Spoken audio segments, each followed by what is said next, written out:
Surat police અને સામાજિક કાર્યકરના સંયુક્ત પ્રયાસથી પિતા વિહોણા 4 બાળકોને વાત્સલ્યધામ ખસેડવામાં આવ્યા. મજુરા ગેટ બ્રિજ નીચે પરિવાર જીવન વ્યતીત કરતું હતું.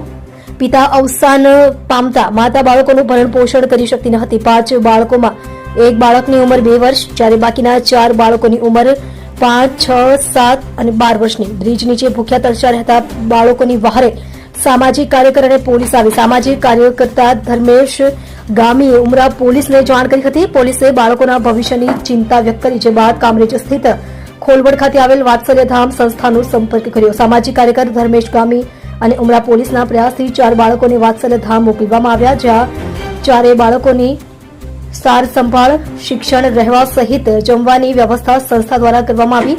બાળકો જ્યાં સુધી અભ્યાસ કરશે ત્યાં સુધી તમામ ખર્ચ વાત્સલ્યધામ સંસ્થા ઉપાડશે. સંસ્થામાં 800 થી પણ વધુ બાળકો માતા પિતા વિહોણા, જે બાળકોની સંભાળ વાત્સલ્યધામ રાખી રહી છે. સુરત પોલીસ અને સામાજિક કાર્યકરના સંયુક્ત પ્રયાસથી બાળકોનું ઉજ્જવળ ભવિષ્ય થશે.